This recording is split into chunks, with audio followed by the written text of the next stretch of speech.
Welcome to Tamil காவியம். உத்ரா அபிமன்யுவை கவனிக்க ஆரம்பித்தார்.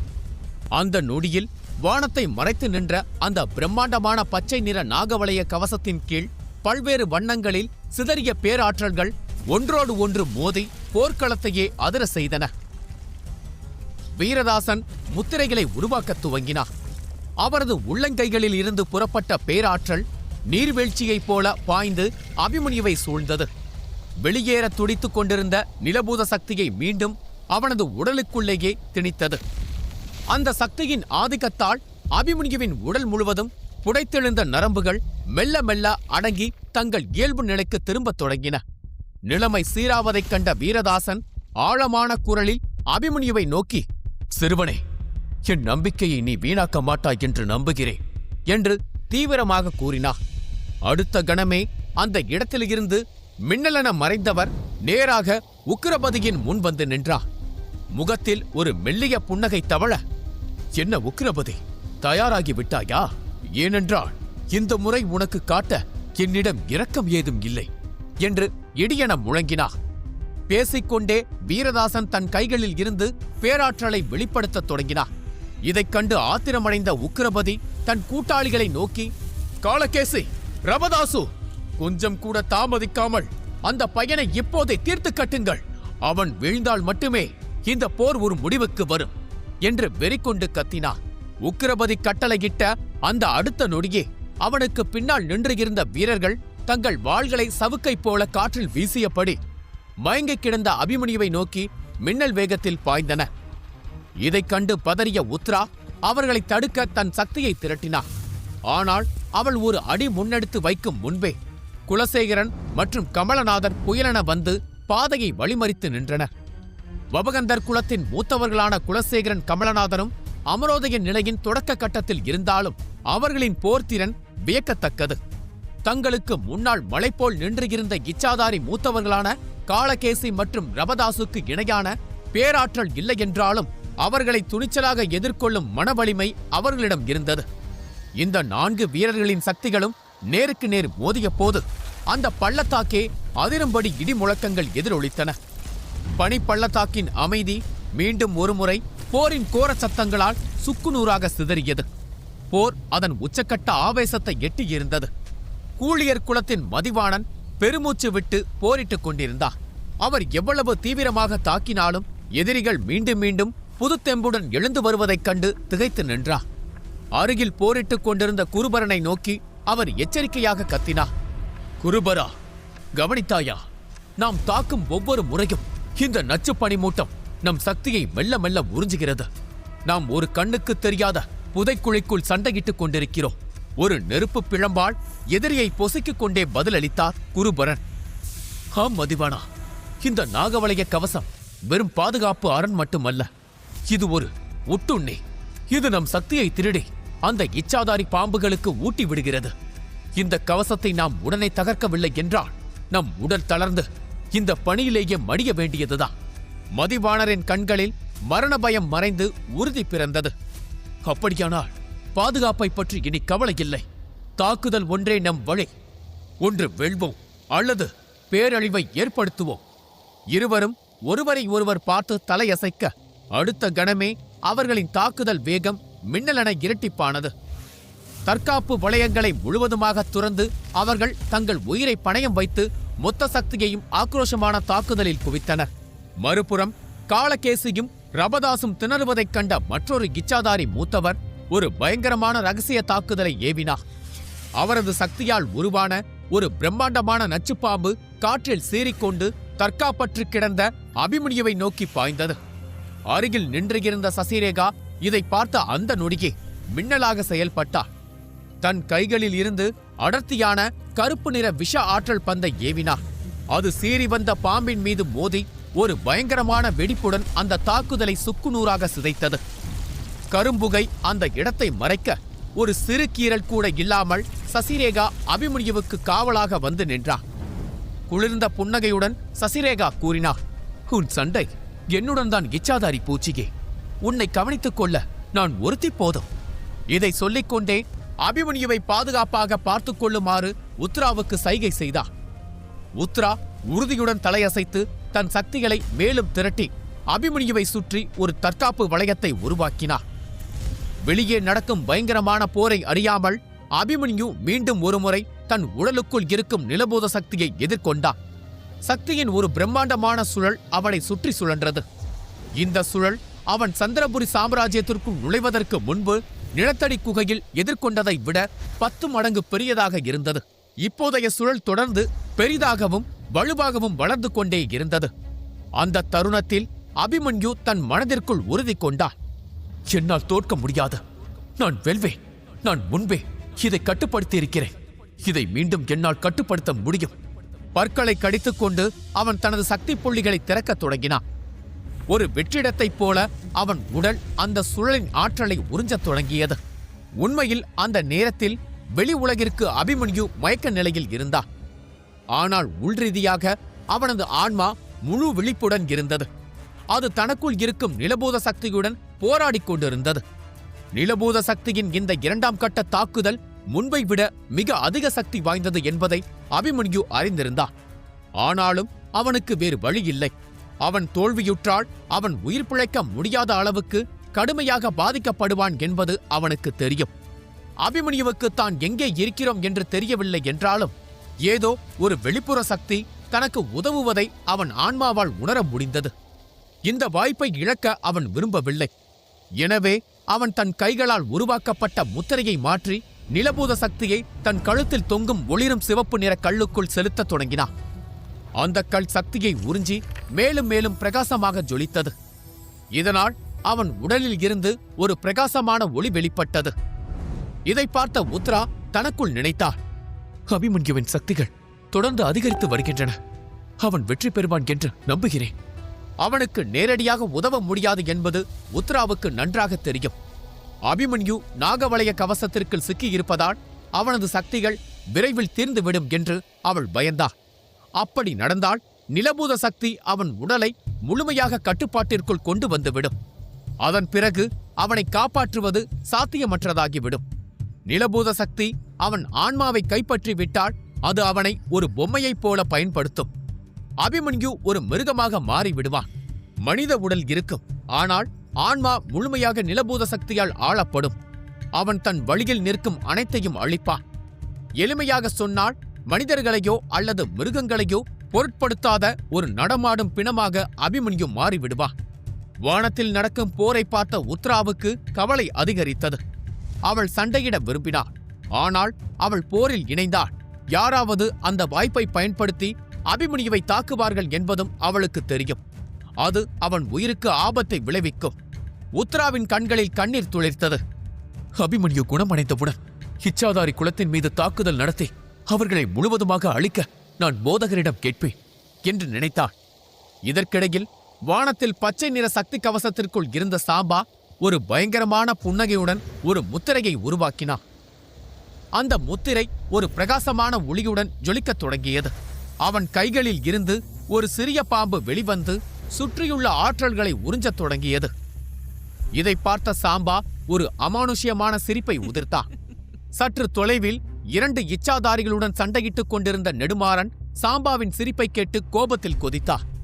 அவர் அமரோதய நிலையின் இறுதி கட்டத்தை அடைந்தவர் என்பதால் சாம்பா தொடுக்கும் நாகவளைய முத்திரை தாக்குதல் எவ்வளவு பயங்கரமானதாக இருக்கும் என்பது அவருக்கு தெரியும். அவர் தனக்குள் நினைத்தார், இந்த நாகவளைய முத்திரை மிகவும் ஆபத்தானது. ஒரு அமரோதய வீரரால் கூட இதை தாங்க முடியாது. அவர்கள் படுகாயம் அடைவார்கள். கவலையுடன் நெடுமாறன் ஏற்கனவே கடுமையான போரில் ஈடுபட்டிருந்த குருபரன் மற்றும் மதிவாணரை நோக்கினார். அவர்களின் நிலை இன்னும் மோசமாக இருந்தது. அனுபவம் வாய்ந்த ஒரு அமரோதய வீரராக இந்த தருணத்தில் அவர்களால் தனக்கு உதவ முடியாது என்பதை நெடுமாறன் புரிந்து கொண்டார். இதை உணர்ந்த அவர் தனக்கு முன்னால் இருந்த 2 இச்சாதாரிகளுக்கு எதிரான தனது தாக்குதலை தீவிரப்படுத்தினார். இதை பார்த்த மற்றொரு இச்சாதாரி ஏளனமாக சிரித்துவிட்டு,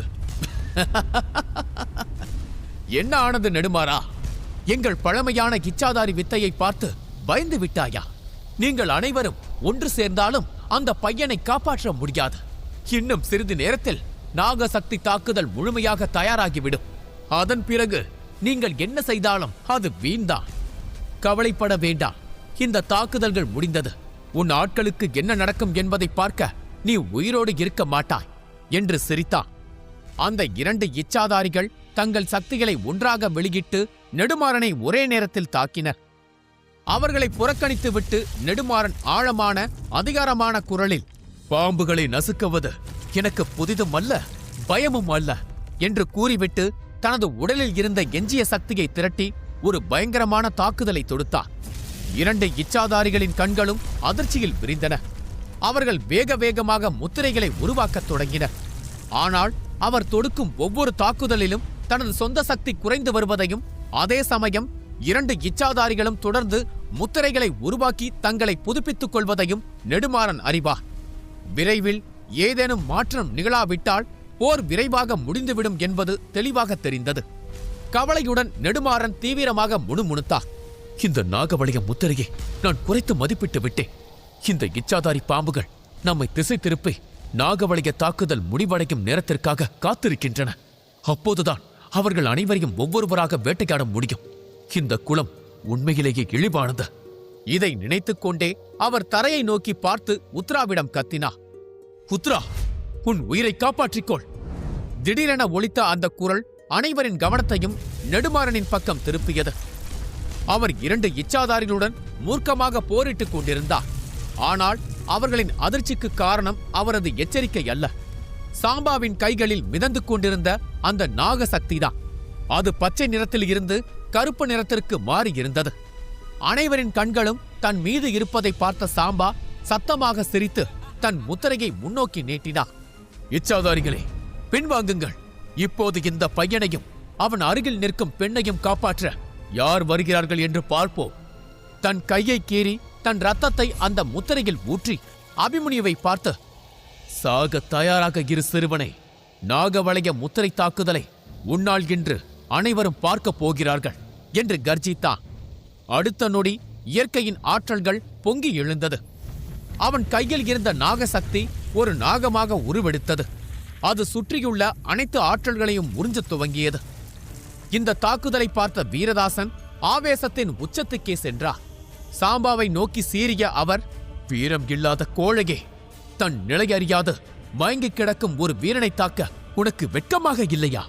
இவ்வளவு கீழ்த்தரமான செயலை செய்வதன் மூலமா இச்சாதாரி குலத்தின் பெருமையை நிலைநாட்டப் போகிறாய்? இதோ இப்போதே சபதம் விடுகிறேன். இந்த பையன் பிழைத்தால் நான் அவனுடன் இணைந்து உன் குலத்தை வேரோடு அழிப்பேன் என்று இடியென முழங்கினார். வீரதாசன் உணர்ச்சி வசப்படுவதை பார்த்த குலசேகரனும் கமலநாதனும் அவரை தடுத்து நிறுத்தினர். வீரதாசரே, இப்போது பேசி பயனில்லை. அந்த நாகவளைய தாக்குதலின் வீரியம் ஒரு மலையையே தகர்க்கும் வல்லமை கொண்டது. நாம் அனைவரும் ஒன்று சேர்ந்தால் கூட அதை தாங்குவது கடினம். அந்த பையன் பிழைக்க வாய்ப்பே இல்லை. விலகி விடுங்கள் என்று எச்சரித்தனர். ஆனால் வீரதாசனின் பார்வை உத்ராவின் மீது நிலைத்தது. அங்கே உத்ரா நெருங்கி வரும் அந்த பேராபத்தை எதிர்கொள்ள 40 அடி நீளமுள்ள ஒரு பிரம்மாண்டமான நெருப்பு கவசத்தை உருவாக்கி நின்றாள். அவளது கைகள் அவளது நெருப்பு வில்லின் நாணை இழுத்தபடி நின்றன. அவள் உடலில் இருந்து வெளிப்பட்ட அனல் காற்று அங்கிருந்த பனிமூட்டத்தையே எதிர்த்தது. இதை பார்த்த மூத்தவர் குருபரன், மதிவாணர் மற்றும் நெடுமாறன் ஆகியோர் அதிர்ச்சியில் உறைந்து போயினர். சசிரேகா ஓடி வந்து உத்ராவின் தோளை பிடித்து ஆவேசமாக உலுக்கினாள். உனக்கு பைத்தியமா உத்ரா? நெடுமாறன் சொல்வதை கேள். அந்த நாகவளைய தாக்குதல் உன்னை சாம்பலாக்கிவிடும். இப்போது அங்கிருந்து நகர்ந்து விடு. உத்ரா சசிரேகாவின் கையை தட்டிவிட்டாள். அவள் கண்கள் மயங்கி கிடந்த அபிமன்யுவின் முகத்தை விட்டு ஒரு கணம் கூட நகரவில்லை. நான் நகர்ந்தால் அந்த தாக்குதல் நேராக அபிமன்யுவை துளைக்கும். என் உடல் சாம்பலானாலும் சரி, அந்த நெருப்பு துகள்கள் கூட அவன் மீது பட நான் அனுமதிக்க மாட்டேன். நீ சாகப் போகிறாய் உத்ரா என்று சசிரேகா திட்டினாள். உத்ரா அமைதியாக ஒரு தீர்க்கமான புன்னகையுடன் சொன்னாள். காப்பாற்றுவேன் என்று வாக்கு கொடுத்தாள். சொன்னபடி நிற்க வேண்டும். நான் கொடுத்திருக்கிறேன், நிற்பேன் என்றாள். அவள் கரங்களில் இருந்த அந்த நெருப்பு வில் சூரியனை விட பிரகாசமாக ஜொலிக்கத் தொடங்கியது. நெடுமாறன் தூரத்தில் இருந்து கத்தினா, உத்ரா, பிடிவாதம் பிடிக்காதே. ஆயிரக்கணக்கான மந்திர பாம்புகளின் சக்தி அந்த தாக்குதலில் உள்ளது. உனது தீவராகி சக்தி அதை தடுக்கும் அளவுக்கு இன்னும் முதிர்ச்சி அடையவில்லை. இந்த மோதல் நிகழ்ந்தால் உன் உயிருக்கே ஆபத்து. இச்சாதாரி வீரர்களால் தொடுக்கப்பட்ட நாகவளைய முத்திரை அபிமன்யுவை நோக்கி சீரும் நாகமாய் பாய்ந்து வந்தது. உத்ரா தனி ஆளாக அதை எதிர்த்து நின்று கொண்டிருந்தாள். தனது நெருப்பு கவசத்தை விரித்துக் கொண்டு அந்த நாகவளைய முத்திரையின் முன் அசைக்க முடியாத இரும்பு கோட்டை போல உறுதியாக நின்றாள். அவளது வில் சுற்றியிருந்த அனைத்து சக்தியையும் தன்னை நோக்கி இழுக்கத் தொடங்கியது. அவளது கண்கள் நாகவளைய முத்திரையால் உருவாகி நிற்கும் பிரம்மாண்டமான நாகத்தின் நெற்றியையே பார்த்து கொண்டிருந்தன. அவளது கைகள் அந்த நெற்றியை துளைக்க அக்னி வில்லின் நாணை இழுத்து பிடித்தபடி நின்றன. சுற்றியிருந்த அனைவரும் தப்பி ஓடுமாறு கத்திய போதிலும் உத்ரா அபிமன்யுவுக்காக மரணத்தை எதிர்கொண்டு தைரியமாக நின்றாள். நாகவளைய சக்தியால் உருவான அந்த பிரம்மாண்டமான நாகத்தில் இருந்து விஷம் தொடர்ந்து வெளியேறிக் கொண்டே இருந்தது என்றன. அனைவரின் பார்வையும் உத்ராவையும் அவளை நோக்கி பாய்ந்து வரும் அந்த நாகத்தையும் மட்டுமே பார்த்து கொண்டிருந்தன. அந்த நேரத்தில் வீரதாசன் தனது போர் வீரர்களான குலசேகரன் மற்றும் கமலநாதரை நோக்கி வேகமாக பாய்ந்தார். அவரது முகம் வியர்வையால் நனைந்திருந்தது. அவரது குரலில் அவசரம் கலந்த பதட்டம் தெளிவாக இருந்தது. அவர்கள் இருவரையும் பார்த்து, இதற்கு மேல் தாக்குதல் தொடுக்காதீர்கள், உங்கள் சக்தியை சேமித்து வையுங்கள். அந்த பெண்ணின் தாக்குதலும் நாகவளைய முத்திரையின் சக்தியும் மோதும் தருணத்தில் மாபெரும் சக்தி வெடிக்கும். அதில் இந்த மூடுபனி சிதறும். அதுதான் நமக்கு கிடைக்கப் போகும் கடைசி வாய்ப்பு. அதை பிடித்துக்கொண்டு நாம் தப்பித்து ஓட வேண்டும். இல்லையென்றால் நாம் இதுவரை சந்தித்திராத மிகப்பெரிய பேரழிவை சந்திக்க வேண்டியிருக்கும் என்று எச்சரித்தார். போர்க்களத்தின் மறுபுறம் நெடுமாறன் கவலையில் மூழ்கியிருந்தார். அந்த பயங்கரமான நாகம் அபிமன்யுவை நோக்கி பாய்வதை பார்க்கும்போது அவனது இதயம் துடித்தது. அந்த தாக்குதலுக்குள் பொதிந்திருந்த சக்தி அமரோதய வீரனையே முடமாக்கும் சக்தி கொண்டது என்று அவனுக்கு நன்றாக தெரியும். அது இங்கு மிகப்பெரிய பிரளயத்தை ஏற்படுத்தும் என்பதும் அவனுக்கு தெரியும். அவன் பயத்தை மறைத்துக் கொண்டு அருகில் இருந்த குருபரனை பார்த்து, குருபரா, நாம் அனைத்திற்கும் தயாராக இருக்க வேண்டும். ஒருவேளை இளவரசியின் தீவராகி சக்தி தோல்வியுற்றால் அவளை காப்பாற்றுவதுதான் நமது முதல் வேலையாக இருக்க வேண்டும். அவளுக்கு ஏதாவது ஆனால் நாம் பெரும் சிக்கலில் மாட்டிக்கொள்வோம் என்றான். நெடுமாறனின் வார்த்தைகளை கேட்ட அந்த 2 கூளியர் இன மூத்தவர்களும் ஒருவித கலக்கத்துடன் தலையசைத்தனர். அவர்கள் தங்கள் சக்தியை திரட்டி சிக்கலான முத்திரைகளை உருவாக்கத் தொடங்கினர். பனிமூட்டத்திற்கு நடுவே அவர்களின் கைகளை சுற்றி சிறு சிறு நட்சத்திர ஒளிகள் தோன்ற ஆரம்பித்தன. அவர்களது முத்திரை காற்றில் எஞ்சியிருக்கும் சக்தியை உறிஞ்சி வலுவாக ஆரம்பித்தது. ஆனால் அதை நடக்கவிடக்கூடாது என்று முடிவெடுத்த உக்கிரபதியும் மீதமிருந்த 7 இச்சாதாரி மூத்தவர்களும் புலி போல பாய்ந்து அவர்கள் பாதையில் குறுக்கிட்டனர்.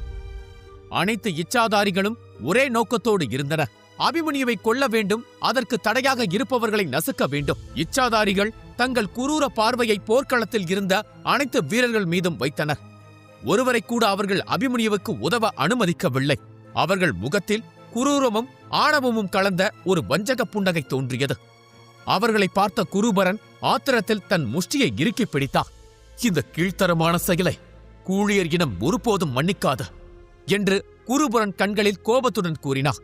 குருபரனின் வார்த்தைகளை கேட்ட சாம்பா தனது முத்திரையின் மூலம் நாகவளைய சக்தியை கட்டுப்படுத்திக் கொண்டே சிரித்தார். அவனது சிரிப்பு ஒரு காட்டு ஓநாயின் அலறல் போல காடு முழுவதும் எதிரொலித்தது.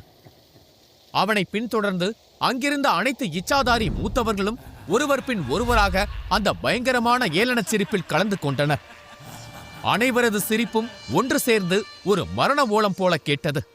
கடைசியாக சிரிப்பதை நிறுத்திய சாம்பா ஆணவம் நிறைந்த முகத்தோடு, நீங்கள் எல்லாம் எந்த தைரியத்தில் போர்க்களத்திற்குள் வருகிறீர்கள்? உங்களை பார்த்தால் எனக்கு சிரிப்பு தான் வருகிறது. உங்களில் ஒருவரை கூட உயிரோடு அனுப்பும் எண்ணம் எனக்கு இல்லை. இச்சாதாரி குலத்தின் கையால் இன்று பல தலை உருளும், அதில் கூழியர் தலையும் அடக்கம் என்றான். பிறகு அவன் உக்கிரபதியை நோக்கி திரும்பி, உக்கிரபதி, நான் அடுத்த தாக்குதலை தொடுக்கும் வரை இந்த பூச்சிகளை தடுத்து நிறுத்துங்கள் என்றான். சாம்பா அந்த கூட்டத்தின் தலைவன் போல நடந்து கொள்ள ஆரம்பித்தான். மற்றவர்களுக்கும் வேறு வழி இல்லை. அவர்கள் அனைவரும் அவன் சொன்னதை கேட்டு ஒரே நேரத்தில் தங்கள் சக்திகளை வெளியிடத் தொடங்கினர். காற்று மேலும் கனமானது. விஷத்தின் வீரியம் அதிகமானது. அதே நேரத்தில் வீரதாசன் வேகமாய் பாய்ந்து வந்தார். ஆனால் அவர் மேலும் பேசுவதற்குள் ஒரு பிரம்மாண்டமான நாகத்தின் வாள் அவரை நோக்கி மின்னல் வேகத்தில் பாய்ந்தது. அந்த திடீர் தாக்குதலை எதிர்பார்க்காத வீரதாசன் நிலை தடுமாறி கீழே விழுந்தார். அந்த நொடியில் குருபரன் தனது பிரம்மாண்டமான தீவராகி சிறகுகளை விரித்துக் கொண்டு பறந்து வந்து வீரதாசனுக்கு முன்னால் ஒரு கேடயம் போல நின்றார். அந்த தாக்குதல் நேராக குருபரனின் முதுகில் இடியென இறங்கியது. அவரது சிறகுகள் அந்த மின்னல்கள் அனைத்தையும் மலை போல் தாங்கிக் கொண்டன. அவரது சிறகுகள் பற்றி எரிந்தது. அவர் உயிர் தப்பி இருந்தாலும் அந்த தாக்கம் அவருக்கு கடுமையான உள்காயங்களை ஏற்படுத்தியது. காற்றில் தள்ளாடியபடியே நடந்த அவரது வாயிலிருந்து ரத்தம் பீரிட்டு அடித்தது. அதே நேரத்தில் உத்ரா தன்னிடம் இருந்த ஒட்டுமொத்த சக்தியையும் திரட்டிக் கொண்டிருந்தார். அந்த ஆற்றலை அவள் முழுவதுமாக தனது நெருப்பு வில்லுக்குள் செலுத்திக் கொண்டிருந்தார். அது நாகவளைய முத்திரையால் உருவான நாகத்தின் சக்தியை எதிர்த்து நின்று கொண்டிருந்தது. ஒரு மலை இறங்கியதைப் போல அவள் தாங்க முடியாத அழுத்தத்தை அனுபவித்தாள். ஒரு பயங்கரமான சக்தி அவளை சுற்றி உருவாகத் தொடங்கியது. அவள் திரட்டும் சக்தியின் அளவு அவள் கட்டுப்பாட்டை மீற ஆரம்பித்ததால் காற்று இயல்புக்கு மாறாக பலமாக வீச ஆரம்பித்தது. நாகவளைய சக்தி கட்டுப்படுத்த முடியாத ஒன்றாக இருந்தது. அதை எதிர்க்க அவள் தொடுத்த சக்தி அவளது வரம்புக்கு மீறியதாக இருந்தது. அதனால் அவள் உதட்டோரத்தில் இருந்து ரத்தம் வழிந்தது. அவள் முகம் வெளுத்து போனது. உடல் நடுங்கியது. நெற்றியில் இருந்து வியர்வை வழிந்தோடியது. இந்த தாக்குதல் அந்த நாகவளைய முத்திரையை தடுக்கும் அளவுக்கு வலிமையாக இருக்கும் என்று நம்புகிறேன் என்று வேண்டிக் கொண்டாள். அந்த எண்ணத்துடன் உத்ரா தன்னிடம் எஞ்சியிருந்த கடைசி சொட்டு வலிமையையும் தன் கேடயத்தில் கொட்டினாள். ஆனால் அவள் கண்கள் இருளத் தொடங்கின. அவளுக்கு மூச்சிரைத்தது. இருப்பினும் அவள் தைரியத்துடன், என் கடைசி நம்பிக்கை நீதா என்று கூறி அவள் அம்பை எய்தாள். அவளது ஜொலிக்கும் அம்பு அந்த ராட்சத நாகத்தை நோக்கி பாய்ந்தது. அந்த அம்பு பற்றி எரிய ஆரம்பித்தது. அதில் இருந்து நெருப்பு கொட்டியது. அது முன்னோக்கி பாய பாய அதன் உருவம் மாறி இறுதியில் அது 30 அடி உயரம் கொண்ட ஒரு பிரம்மாண்டமான தீவராகியாக உருவெடுத்தது. அந்த தீவராகி போர்க்களமே அதிரும்படி காதை துளைக்கும் ஒரு கர்ஜனையை எழுப்பியது. இதை பார்த்த குருபரனும் மதிவாணனும் கவலையுடன் ஒருவரை ஒருவர் பார்த்துக் கொண்டனர். இதை தொடுக்கும் அளவிற்கு உத்ராவின் பலம் வளரவில்லை என்றார் மதிவாணன். நமது சக்தியும் அவளது தாக்குதலுடன் சேர்ந்திருந்தால் ஒருவேளை அந்த நாகவளைய முத்திரையை தடுத்து நிறுத்திருக்கலாம். அது நமக்கு சிறிது நேரமாவது வாங்கி தந்திருக்கும். ஆனால் நாம் இப்போது குறுக்கிட்டால் இந்த இச்சாதாரி மூத்தவர்கள் அவர்களது சக்தியை வீசி இதை மேலும் சிக்கலாக்குவார்கள். இப்போதைக்கு உன் சக்தியை சேமித்து வை. அந்த சாம்பாவையை நேரடியாக தாக்க ஒரு வாய்ப்பு கிடைக்கும். அவனை அழிக்காத வரை இந்த போர் நிற்காது என்றான் குருபரன். தீவராகியும் ராஜநாகமும் நேருக்கு நேர் மோதிய போது அது மதிமங்கல காட்டையே உலுக்கியது. 2 மிருகங்களிடம் இருந்தும் வெளியேறிய மூர்க்கத்தனமான ஆற்றல் ஒன்றையொன்று கிழித்தெறிந்தது. அருகில் இருந்த அனைத்தையும் அழித்தன. அதைத் தொடர்ந்து உருவான அதிர்வலை நிலத்தை நடுங்க வைத்தது. தூரத்தில் நின்று இருந்த அமரோதய வீரர்கள் கூட தங்கள் இதயத்தில் பயத்தை உணர்ந்தன. மறுபுறம் உத்ராவின் நிலைமை மோசமானது. அந்த ஒரு தாக்குதலை தொடுக்க அவள் தன் முழு பலத்தையும் செலவழித்திருந்தாள். இப்போது தன்னை நோக்கி வரும் அந்த அழிவு அலையிலிருந்து தற்காத்துக் கொள்ள அவளிடம் துளி கூட சக்தி மிச்சமில்லை. ஒரு அமரோதய வீராங்கனையான அவளுக்கு என்ன நடக்கப் போகிறது என்ற உண்மை புரிந்தது. இந்த சக்தியை தடுக்கவும் முடியாது, இதிலிருந்து தப்பிக்கவும் முடியாது. மெதுவாக உத்ரா தன் கண்களை மூடி மரணத்தை வரவேற்க தயாரானார். மோதலால் உருவான அந்த அழிவு பேரலை அவளை தொடவிருந்த தருணத்தில் நிலத்தை பிளந்து கொண்டு ஒரு சக்தி கிளம்பியது. இதை பார்த்த அனைவரின் முகத்திலும் பயம் மின்னியது. சரியான நொடியில் ஒரு நிழல் நம்ப முடியாத வேகத்தில் பாய்ந்து வந்தது. கண்ணிமைக்கும் நேரத்தில் உத்ராவுக்கு முன்னால் தோன்றிய அந்த உருவம் அவளை லாவகமாக தூக்கிக் கொண்டு அங்கிருந்து வெகு தூரம் தப்பி சென்றது. எல்லாம் மிக வேகமாக நடந்து முடிந்ததால் அது யாருடைய சக்தி என்பதை யாராலும் கணிக்க முடியவில்லை. பேரழிவின் சக்தி அந்த இடத்தை புழுதிக்காடாக மாற்றியது. எங்கும் தூசையும் புகையும் பரவியது. யாராலும் எதையும் தெளிவாக பார்க்க முடியவில்லை. இச்சாதாரி இனத்தின் மூத்தவர்கள் உட்பட அங்கிருந்த அனைத்து அமரோதய வீரர்களும் புதிதாக ஒரு உருவம் வந்து இருப்பதை உணர்ந்தனர். சாம்பாவின் முகம் பயத்தால் சிவந்தது. சிறிது நேரத்தில் அந்த நிழல் மீண்டும் தெரிந்தது. அது உத்ராவை தன் கைகளில் ஏந்தியபடி தரையில் இறங்கியது. கவலையும் அக்கறையும் நிறைந்த ஒரு கம்பீரமான குரல் கேட்டது. நீ நலமாக இருக்கிறாயா உத்ரா? அந்த குரலை கேட்டதும் உத்ராவின் வெளுத்த முகத்தில் ஒரு பலவீனமான புன்னகை பூத்தது. அபிமன்யு, நீ முழித்துக் கொண்டாயா? தனக்கு முன்னால் நிற்கும் அபிமன்யுவை பார்த்த உத்ரா அவனது சக்திகள் எவ்வளவு அதிகரித்திருக்கின்றன என்பதை கணிக்க முடியாமல் தடுமாறினார். நாகவளைய முத்திரையும் தீவராகி முத்திரையும் மோதிய போது ஏற்பட்ட பேரழிவின் தாக்கம் அபிமன்யுவின் மூளையை தாக்கியது. அவனது பிரம்மஞானம் அவனது உடலை பாதுகாக்க நிலபூத சக்தியை தூண்டியது. அந்த தருணத்தில்தான் அபிமன்யு விழித்தெழுந்தான். அவன் மீண்டும் நிலபூத சக்தியின் மீது முழு கட்டுப்பாட்டை பெற்றான். அந்த சீரிய கால இடைவேளையில் அவனது வலிமை பன்மடங்கு அதிகரித்தது. முன்பை விட நிலபூத சக்தியின் மீது அவனுக்கு அதிக ஆளுமையும் கட்டுப்பாட்டையும் கிடைத்திருந்தது. ஆனால் உத்ராவின் கவலைக்கிடமான நிலையை பார்த்ததும் அபிமன்யுவுக்குள் கோபம் எரிமலையாய் வெடித்தது. அவனது கண்கள் சிவந்தன. வானத்தில் முத்திரைகளை உருவாக்கிக் கொண்டிருந்த இச்சாதாரி குலத்தின் சாம்பாவை நோக்கி அவன் பார்வை திரும்பியது. அபிமன்யு மயக்கத்தில் இருந்தபோது அவன் ஆன்மா அவன் அருகே இருந்த உத்ராவின் இருப்பை உணர்ந்தது. அவளது கவலையை, அவள் காட்டிய அக்கறையை உணர்ந்தது. அவளது பாசம் அவனுக்குள் ஒரு பிரிக்க முடியாத பிணைப்பை உருவாக்கியது. உத்ரா அபிமன்யுவின் கைகளில் இருந்து மெதுவாக இறங்கினார். நான் நலமாக இருக்கிறேன், ஆனால் உன் சக்திகள் தான் நான் கணிக்க முடியாத அளவுக்கு அதிகரித்திருக்கின்றது. அபிமன்யு மெல்லிய புன்னகையுடன், அதற்கு உனது உதவியும் வீரதாசனின் ஆதரவும் தான் காரணம். எனக்காக நீங்கள் அனைவரும் என்னென்ன செய்தீர்கள் என்று எனக்கு தெரியும். இனி நான் பார்த்துக் கொள்கிறேன் என்றான். அவன் உத்ராவை அருகில் இருந்து ஒரு பாறையில் அமர வைத்தான். அப்போது போர்க்களம் முழுவதும் ஒரு குரல் எதிரொலித்தது. மனிதச் சிறுவனே, நீ மீண்டும் உயிர் பிழைப்பாய் என்று நான் எதிர்பார்க்கவில்லை. அது சாம்பா. அவன் அபிமன்யுவை வெறுப்புடன் முறைத்து பார்த்தான். அபிமன்யு நிதானமாக சிரித்தான். மரணத்தை பார்த்திருக்கிறாயா என்று கேட்டான். அதன் பிறகு அபிமன்யு மரங்கள் அடர்ந்திருந்த பகுதியை பார்த்து, அதிகரசரே, வெளியே வருகிறீர்களா? எனக்கு உங்கள் உதவி ஒரு நிமிடம் தேவை என்றான். அபிமன்யுவின் வார்த்தைகளை கேட்டு வீரதாசனை தவிர மற்ற அனைவரின் முகத்திலும் அதிர்ச்சி பரவியது. அமரோதய வீரர்கள் கண்கள் விரிய சுற்றுமுற்றும் தேடினார்கள். தங்களால் கூட இங்கு இன்னொருவர் இருப்பதை உணர முடியவில்லை.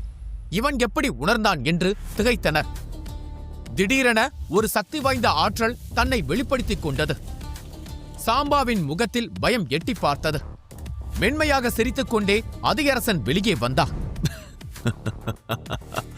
சிறுவனே, நீ மீண்டும் மீண்டும் என்னை ஆச்சரியப்படுத்திக் கொண்டே இருக்கிறாய். இந்த பலவீனமான சாம்பாவுடன் நான் சண்டையிட வேண்டும் என்று விரும்புகிறாயா? கவலைப்படாதே, இப்போதே அவனது கதையை நான் முடித்து விடுகிறேன் என்றான். அதிகரசன் சாம்பாவை முறைத்து பார்த்த போது சாம்பாவிற்கு மூச்சு திணறியது. தங்களால் உணரக்கூட முடியாத அளவு சக்தி வாய்ந்த ஒருவர் இவ்வளவு நேரம் ரகசியமாக மறைந்திருப்பார் என்று இச்சாதாரி வீரர்கள் கனவில் கூட நினைத்து பார்க்கவில்லை.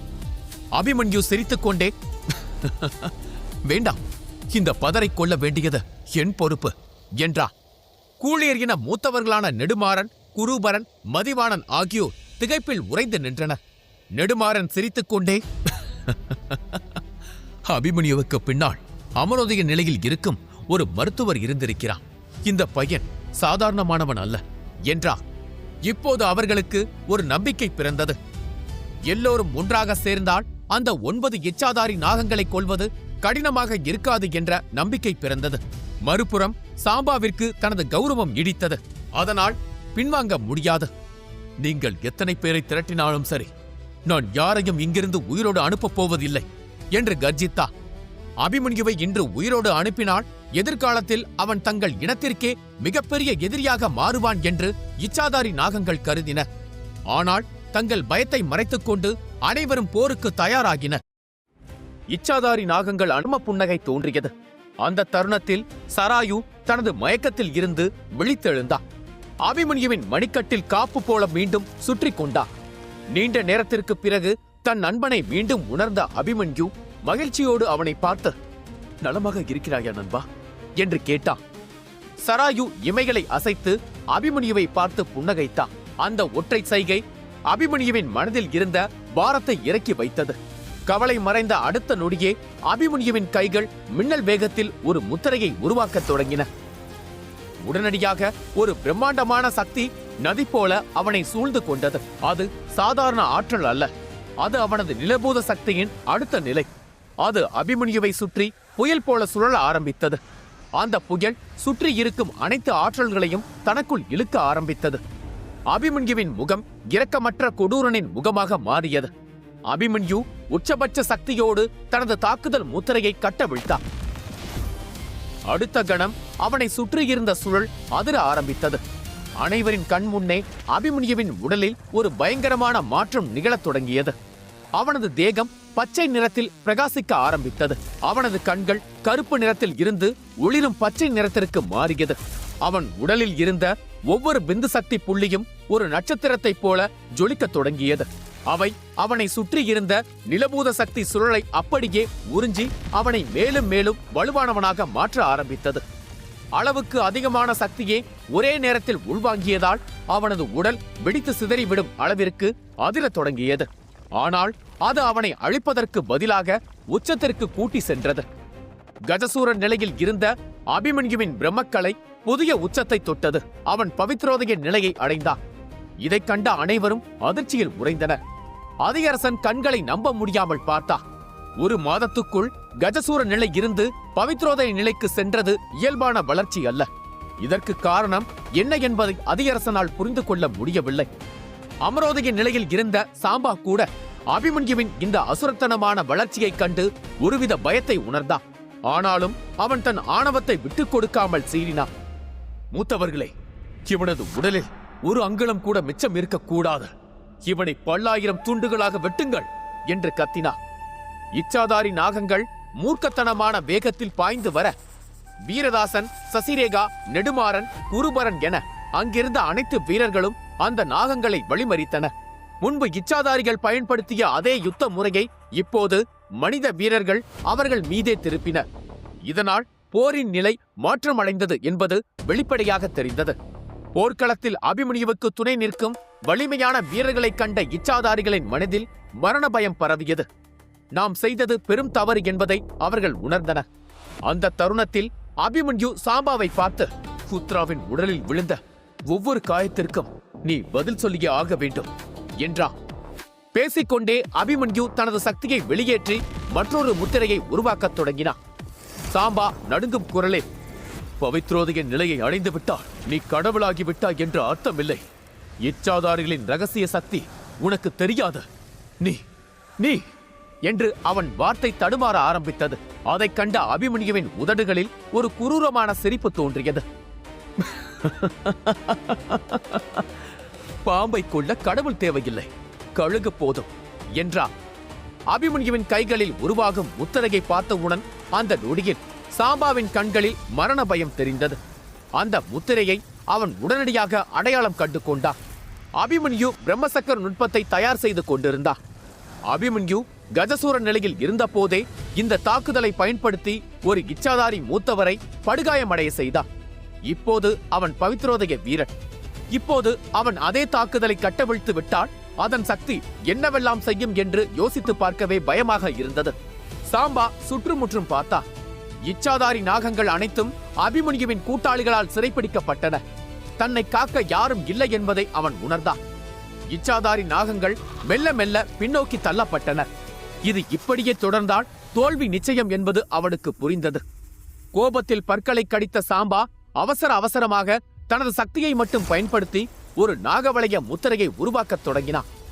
சற்று தொலைவில் அங்குருதி குலத்தைச் சேர்ந்த பரதன் இவை அனைத்தையும் அதிர்ச்சியுடன் பார்த்து கொண்டிருந்தான். சசிரேகாவும் நவநீதனும் ஏன் அபிமன்யுவை கண்டு பயந்தார்கள் என்பது இப்போதுதான் அவனுக்கு முழுமையாக புரிந்தது. அபிமன்யுவின் மாற்றத்தை பார்த்த பரதன் தனக்குள் நினைத்தான், இப்போது புரிகிறது அந்த நகுலனை இவன் எப்படி அவ்வளவு எளிதாக தோற்கடித்தான் என்று. இந்த வித்தை மற்ற வித்தைகளையும் விட கொஞ்சம் தனித்துவமாக இருக்கிறது. துவாரகர் போட்டியில் இவன் இதை பயன்படுத்தினால் இவனை தோற்கடிப்பது கிட்டத்தட்ட சாத்தியமற்றது. என்னால் கூட இந்த தாக்குதலை தடுக்க முடியாது. பரதன் தன் கண்களை அபிமன்யுவின் மீதே வைத்திருந்தான்.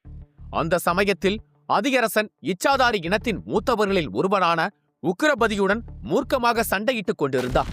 உக்கிரபதி, இச்சாதாரி நாகங்களின் மரியாதைக்குரிய மூத்தவர்களே, நீயும் ஒருவர்தானே? உங்களை பற்றி நான் நிறைய கேள்விப்பட்டிருக்கிறேன். ஆனால் வதந்திகளில் சொல்லப்பட்ட அளவுக்கு உங்களுக்கு வலிமை இல்லை. வெறும் கஜசூர நிலையில் இருக்கும் ஒரு சிறுவன் உங்கள் குலத்தை இந்த நிலைக்கு கொண்டு வந்திருக்கிறான் என்பதை நம்பவே முடியவில்லை.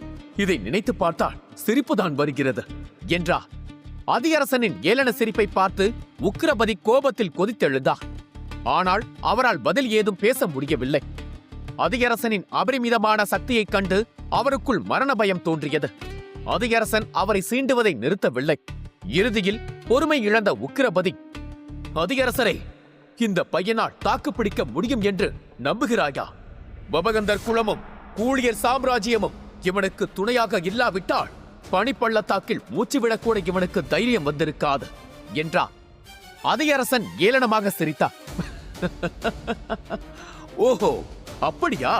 பின்னர் ஏன் இச்சாதாரி கூட்டம் அவனை கண்டு மிரளுகிறது? இதை சொல்ல உங்களுக்கு வெட்கமாக இல்லையா? நான் பொதுவாக சண்டையில் தலையிடுவதில்லை. ஆனால் அந்த சிறுவன் எனக்கு தேவை. அதனால் உங்கள் குலத்தில் எவர் அவன் மீது கை வைக்க துணிந்தாலும் மரணம் நிச்சயம் என்றார். பேசி முடித்த அடுத்த கணமே அதிகரசன் தன் கையில் இருந்த முத்திரையை மின்னல் வேகத்தில் வீசினார். கண் இமைக்கும் நேரத்தில் அந்த தாக்குதல் உக்கிரபதியின் மார்பில் இறங்கியது. அடுத்த நொடியில் உயிரை நடுங்க வைக்கும் வேதனை அலறல் முழு போர்க்களத்தையும் குலுங்க வைத்தது. அனைவரும் மூச்சை பிடித்தபடி பார்த்து கொண்டிருக்க இச்சாதாரி குலத்தின் முதல் மூத்தவரான உக்கிரபதி வானத்தில் இருந்து சிதறி விழுந்து தரையில் பயங்கரமாக மோதினார். அந்த காட்சியை பார்த்த மற்ற இச்சாதாரி நாகங்களின் முகத்தில் மரண பீதி பரவியது. அவர்கள் அனைவரும் இந்த போரில் தோற்றுக் கொண்டிருக்கிறோம் என்ற உண்மையை உணர்ந்தனர். இதற்கிடையில் போர்க்களத்தின் இன்னொரு பகுதியில் வேறொரு குழப்பம் நிலவியது. ஓய்வெடுத்துக் கொண்டிருந்த உத்ராவை நோக்கி இச்சாதாரி இனத்தின் இன்னொரு மூத்தவனான காளகேசி முன்னேறி சென்றார். அவளை அழிக்க இதுதான் சமயம் என முடிவெடுத்து கொடூரமாக தாக்கினார். திடீரென வந்த அந்த தாக்குதலால் உத்ரா தடுமாறினார். உயிரை காப்பாற்ற மீண்டும் சக்தியை திரட்ட அவள் போராடினார். அந்த நேரத்தில் அதிகரசனின் பார்வை உத்ராவின் மீது விழுந்தது. காளகேசியின் கொடூர தாக்குதல்களில் இருந்து தப்பிக்க முடியாமல் அவள் பின்னோக்கி சரிந்து கொண்டிருப்பதை அவர் கண்டார். உத்ராவின் சக்தி வெகுவாக குறைந்திருந்தது. அந்த பலவீனத்தை காளகேசி இரக்கமின்றி பயன்படுத்திக் கொண்டிருந்தார். இதை பார்த்த அதிகரசன் அந்த இடத்திலிருந்து ஒரு நிழல் போல மறைந்தார். அடுத்த நொடியில் இடியும் மின்னலும் சேர்ந்தது போல உத்ராவுக்கு முன்னால் கேடயம் போல தோன்றினார். திடீரென உருவான அந்த இருப்பை கண்டு உத்ரா ஒரு கணம் திடுக்கிட்டு நின்றார். ஆனால் அதிகரசன் அமைதியான முகத்துடன் வெண்மையாக புன்னகைத்தார். உனக்கு எப்போது உதவி தேவை என்றவர் உறுதியான குரலில், நீ சிறிது நேரம் ஓய்விடு, இந்த போரை நான் பார்த்துக் கொள்கிறேன். அவர் உத்ராவிடம் பேசிய போது இருந்த கனிவும் மென்மையும் காளகேசியின் பக்கம் திரும்பிய நொடியில் முற்றிலும் மறைந்தது. அதிகரசனின் முகம் கோபத்தால் கடினமாக இறுகியது. அந்த திடீர் மாற்றத்தை பார்த்த காளகேசியின் கண்களில் பயம் மின்னியது. உத்ரா அமைதியாக பின்னோக்கி நகர்ந்து அபிமன்யுவை நோக்கி திரும்பினார். அபிமன்யுவின் மேலாடை கிழிந்து கந்தலாக தொங்கியது. நிலபூத சக்தி அவன் உடலில் இருந்து காட்டாறு போல பொங்கி வழிந்து கொண்டிருந்தது. அவனது உடலில் அளவுக்கு அதிகமாக சக்தி குவிந்திருந்தது. ஆனாலும் அவன் ஒரு அடிக்கூட பின்னோக்கி நகரவில்லை. இரும்பு மனதுடன் பாறை போல உறுதியாக நின்றான். வழிந்தோடும் அந்த பெரும் சக்தியை அவன் தன் கைகளில் உருவாகும் முத்திரைகளுக்குள் முழு கட்டுப்பாட்டுடன் செலுத்திக் கொண்டிருந்தான். அதே நேரத்தில் வானம் இடி முழக்கத்தால் குலுங்கியது. இயற்கையில் ஏற்படும் இந்த மாற்றத்தை பார்த்த பரதன், அபிமன்யு ஆபத்தானவர் என்று தனக்குள் கூறிக்கொண்டார். அதே சமயம் அதிகரசன் காளகேசியை நோக்கி ஒரு மூர்க்கமான தாக்குதலை தொடுத்தார். அவர் கைகளில் இருந்து ஒரு மஞ்சள் நிற சக்தி அலை காளகேசியை நோக்கி பாய்ந்தது. காளகேசி அவசரமாக தன்னை சுற்றி ஒரு ஆற்றல் வளையத்தை உருவாக்கி தன் வாளால் அந்த தாக்குதலை தடுத்தார். ஆனால் அப்போது தனக்கு பின்னால் ஒரு பயங்கரமான இருப்பை காளகேசி உணர்ந்தார். அதிகரசன் அங்கே அமைதியாக சிரித்துக் கொண்டு நின்றார். என்னை மன்னித்து விடு நண்பா, இதை செய்ய நான் விரும்பவில்லை. ஆனால் எனக்கு அந்த பையன் தேவை. இந்த பெண்ணை தாக்கியதன் மூலம் நீ உன் உயிரை பணயம் வைத்து விட்டாய். கவலைப்பட வேண்டாம், நான் உன்னை கொல்ல மாட்டேன் என சொல்லிவிட்டு அதிகரசன் மற்றொரு முத்திரையை உருவாக்கி அவன் முதுகில் இறக்கினார். அந்த முத்திரையால் காளகேசியின் முதுகில் இடி இறங்கியதைப் போல இருந்தது. அந்த தாக்குதல் இறங்கிய இடத்தில் ஒரு விசித்திரமான முத்திரை தோன்றியது. காளகேசியின் வாயிலிருந்து ரத்தம் பீரிட்டது. அவன் உடல் வெளிரி போனது. அவனது சக்தி கொஞ்சம் கொஞ்சமாக சரிந்தது. அவனது சக்கரங்கள் தனது வலிமையை இழந்தது. அவன் பலம் குறைந்து அவன் ஆரம்ப கட்டத்திற்கே சென்று விட்டான். அதிகரசன் காளகேசியின் உள் சக்கரங்களை பூட்டி விட்டான். கடுமையாக பாதிக்கப்பட்டிருந்தாலும் காளகேசி தன்னை அதிர்ஷ்டசாலியாகவே கருதினான். உக்கிரபதியைப் போல அவன் படுகாயமடையவில்லை. மூலிகைகள் மற்றும் கால அவகாசத்துடன் பூட்டப்பட்ட தன் சக்தியை அவனால் மீட்டெடுக்க முடியும். இப்போதைக்கு உயிர் பிழைப்பதே போதுமானது. இனி போரிட முடியாது என்பதை உணர்ந்த அவன் சாம்பாவின் பிடிவாதத்தை சபித்துக் கொண்டே போர்க்களத்தை விட்டு தப்பி ஓடினான். மற்றொரு புறம் அதியரசன் அமைதியாக தன் கவனத்தை சசிரேகாவின் பக்கம் திருப்பினார். அவள் இன்னொரு இச்சாதாரி வீரனான இடும்பனுடன் போராடி கொண்டிருந்தாள். சசிரேகாவின் கொடூரமான தாக்குதலால் இடும்பனின் அமரோதய சக்தி வெகுவாக குறைந்து கொண்டிருந்தது.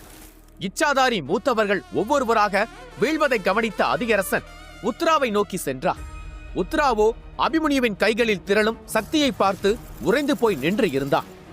அதியரசன் உத்ராவை பார்த்து, அவனது கண்களை கவனித்தாயா? அது மனிதனுடைய கண்கள் போல இல்லை. அவன் உள்ளே இருக்கும் பழிவாங்கும் அரக்கன் விழித்து விட்டான். இது ஆபத்தானது என்றார். உத்ரா அபிமன்யுவை இமைக்காமல் பார்த்தார். அந்த தருணத்தில் அபிமன்யு ஒரு மரண தூதுவரைப் போல காட்சியளித்தார். அவன் கண்களில் பழுப்பு நிற ஒளி தீயாக எரிந்தது. அவன் உடலில் ஏற்பட்டிருந்த விரிசல்களிலிருந்து கண்களை கூச வைக்கும் ஒளி வெளியேறியது. அதீத சக்தியின் பாரம் தாங்காமல் அவனது கைகள் நடுங்கினாலும் அவன் அந்த முத்திரையை உருவாக்குவதை நிறுத்தவில்லை. அவன் முகத்தில் ஒரு பயங்கரமான புன்னகை விரிந்தது. திடீரென கருமின்னல் அவன் உடலில் இருந்து வெடித்து கிளம்பி வானத்தை கிழித்துக் கொண்டு மேலே பாய்ந்தது. பின்னர் அது அவன் கைகளில் இருந்த முத்திரைக்குள் நுழைந்தது. அதைத் தொடர்ந்து ஒரு மாபெரும் சக்தி அலை வெடித்தது. அனைவரின் கவனமும் அவன் உள்ளங்கைகளுக்கு மேலே சுழன்று கொண்டிருந்த அந்த பழுப்பு நிற சக்கரத்தின் மீது திரும்பியது. கருமின்னலும் நிலபூத சக்தியும் இணைந்ததால் அந்த இடம் பேரழிவை கண்ட பூமியாக மாறியது. நிதானமான புன்னகையுடன் அபிமன்யு அந்த சுழல் சக்கரத்தை முன்னோக்கி தள்ளினார். அது வானத்தில் பறக்கும் படகை போல மெல்ல நகர்ந்தது. ஆனால் அதில் இருந்த அழிவு சக்தி வேடிக்கை பார்க்கும் ஒவ்வொருவரையும் நடுங்க வைத்தது. இதை பார்த்த குருபரன், மதிவாணன் மற்றும் நெடுமாறன் ஆகியோர் அதிர்ச்சியில் உறைந்தனர். இது தலைவர் குறிப்பிட்ட அந்த 4 தடை செய்யப்பட்ட வித்தைகளில் ஒன்று. இதை நம்மை போன்ற மூத்தவர்களால் கூட தாங்க முடியாது. இவனால் எப்படி முடிந்தது என்று கேட்டார். ஆனால் இச்சாதாரி வீரர்களில் ஒருவர் மட்டும் அதை எதிர்கொண்டு நின்றார். அபிமன்யுவின் கைகளில் இருந்து பொங்கி எழுந்த அந்த பயங்கரமான சக்தியை உணர்ந்த பிறகும் சாம்பாவின் முகத்தில் கொஞ்சம் கூட பதட்டம் தென்படவில்லை. மாறாக அவன் கண்களில் ஆணவம் தீயாக எரிந்தது. சிறுவனே, உன் நுட்பங்கள் அசர வைக்கக்கூடிய ஒன்றுதான். அதை நான் மறுக்கவில்லை. ஆனால் இச்சாதாரி குலத்தின் பாரம்பரிய சக்தியான நாகவளைய முத்திரையை அவ்வளவு எளிதாக உடைத்து விடலாம் என்று எண்ணாதே. உன் பலத்தை வைத்து பார்க்கும் போது உன்னால் ஒரே ஒரு தாக்குதலை தான் தொடுக்க முடியும் என்று எனக்கு நன்றாக தெரியும். ஆனால் என்னுடைய முத்திரை அப்படியல்ல. இந்த காட்டில் இருக்கும் கடைசி பாம்பின் சக்தி தீரும் வரை இது இயங்கிக் கொண்டே இருக்கும். அதுவரை நான் இடைவிடாமல் தாக்குதலை ஏவிக்கொண்டே இருப்பேன். உன்னை கொஞ்சம் கொஞ்சமாக சித்திரவதை செய்து கொள்வேன். நான் உனக்கு தரப்போகும் வழியை தாங்க முடியாமல் நீ தவிப்பாய். அந்த சமயத்தில் உனக்குள் இருக்கும் அந்த நிலபூத சக்தியால் கூட உன்னை காப்பாற்ற முடியாது என்றான். அதை கூறிக்கொண்டே அவன் தயாராக வைத்திருந்த நாகவளைய முத்திரையை மீண்டும் செயல்படுத்தி அபிமன்யுவை நோக்கி தாக்கினான். அனைவரின் கண் முன்னே அந்த தாக்குதல் புயல் வேகத்தில் சீறி பாய்ந்தது. அது சுற்றியிருந்த சக்தியையும் போர்க்களத்தை மூடியிருந்த கவச ஆற்றலையும் உறிஞ்சி ஒரு பிரம்மாண்ட ராஜநாகமாக உருவெடுத்தது. முன்பை விட பல மடங்கு வலிமையுடன் அந்த நாகம் முன்னேறியது. அதன் உடலில் பதிந்திருந்த ஸ்படிகங்கள் ஒளிரத் தொடங்கின. அவை சுற்றுப்புற சக்தியை இழுத்து அதன் பலத்தை மேலும் உயர்த்தின. சில நொடிகளில் அந்த நாகம் 100 அடி நீளத்திற்கு வளர்ந்தது. வானத்தை மறைக்கும் அளவுக்கு வளர்ந்த அந்த நாகத்தை பார்த்தும் அபிமன்யு அசையாமல் கண்களில் தீப்பொறி மின்ன உறுதியாக நின்றான். அந்த தருணத்தில் சாம்பா குரூரமாக சிரித்து, சிறுவனே, இப்போது பார்க்கிறேன் நீ இதை எப்படி எதிர்கொள்கிறாய் என்று சொன்னான். அபிமன்யுவின் பிரம்மசக்கர நுட்பமும் சாம்பாவின் நாகவளைய தாக்குதலும் ஒன்றையொன்று நோக்கி வேகமாக நெருங்கி வருவதை பார்த்த சசிரேகாவும் உத்ராவும் அபிமன்யுவை நினைத்து பதற்றமடைந்தனர். ஆனால் அந்த தருணத்தில் அவர்கள் இருவரும் சக்தி இழந்த நிலையில் இருந்தனர். அபிமன்யுவுக்கு உதவ முடியாமல் அந்த ஆபத்தான நொடிகளை பார்த்து கொண்டே நிற்க வேண்டியதாகியது. பதற்றமடைந்த உத்ரா அருகில் நின்றிருந்த அதியரசனை பார்த்து தீவிரமான குரலில், அதியரசரை, நீங்கள் உடனே போய் அபிமன்யுவுக்கு உதவுங்கள் என்று கேட்டார். இதை கேட்ட அதியரசன் மெதுவாக புன்னகைத்தார். கவலைப்படாதே. அபிமன்யுவின் தாக்குதல் பார்ப்பதற்கு சாதாரணமாக தோன்றலாம். ஆனால் அதன் உள்ளே இருக்கும் தூய சக்தியை நீ இன்னும் உணரவில்லை. அவன் தாக்குதலில் நிலபூத சக்தியும் கருமின்னலும் கலந்து இருக்கின்றன. இந்த 2 சக்திகளும் தனித்தனியாகவே போர்க்களத்தை குலுங்க வைக்கும். அவை ஒன்றாக சேர்ந்தால் எதிரே நிற்பவன்தான் அழிவை சந்திக்க வேண்டும். அதியரசன் பேசி முடித்த அடுத்த கணமே அந்த 2 தாக்குதல்களும் நேருக்கு நேர் மோதின. மோதிய அந்த நொடியில் வானத்தில் இருந்த நாகவளைய கவசம் அதிர்ந்தது. இதை பார்த்த மற்ற இச்சாதாரி நாகங்களின் முகத்தில் பயம் பரவியது. ஆனால் ஆணவத்தால் நிறைந்திருந்த சாம்பா அதை எதை பற்றியும் கவலைப்படாமல் அபிமன்யுவை வெறித்து பார்த்தார். அபிமன்யுவின் பிரம்மசக்கர நுட்பம் திடீரென்று தன் வேகத்தை அதிகரிக்க ஆரம்பித்தது. கண்களை கூச வைக்கும் பிரகாசமான ஒளி அதில் இருந்து வெளியேறி முழு இடத்தையும் ஆக்கிரமித்தது.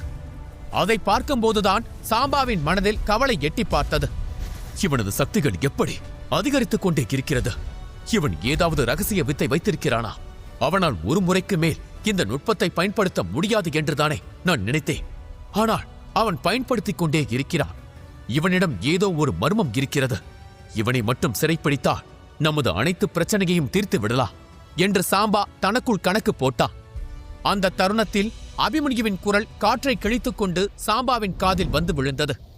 சாம்பா, அபிமன்யு ரகுநந்தன் என்றால் யார் என்பதை இன்று நான் உனக்கு காட்டுகிறேன் என்று கர்ஜித்தது அந்த குரல். அடுத்த நொடி பிரம்மசக்கரம் பாய்ந்து சென்று மீண்டும் நாகவளைய முத்திரையோடு மோதியது. வானமே இரண்டாய் பிளப்பதைப் போல ஒரு மாபெரும் வெடிப்பு அனைவரின் கண் முன்னே நிகழ்ந்தது. நிலபூத சக்தியும் சாம்பாவின் நச்சு ஆற்றலும் ஒன்றோடு ஒன்று மோதியதில் அந்த பகுதி முழுக்க விஷக்காற்று பரவியது. சக்தி அலைகள் 8 திக்கும் வெடித்தது. இந்த சிதறிய ஆற்றல் அலைகளிலிருந்து தப்பிக்க அனைத்து மூத்தவர்களும் கொஞ்சம் கூட கவலைப்படாமல் சிதறி ஓடினர். பலர் அவசர அவசரமாக தங்கள் உடல்களை சுற்றி சக்தி கவசத்தால் மூடிக்கொண்டனர். சிதறிய ஆற்றல் தங்களை காயப்படுத்தி விடுமோ என்ற பயம் அங்கிருக்கும் ஒவ்வொருவருக்கும் இருந்தது.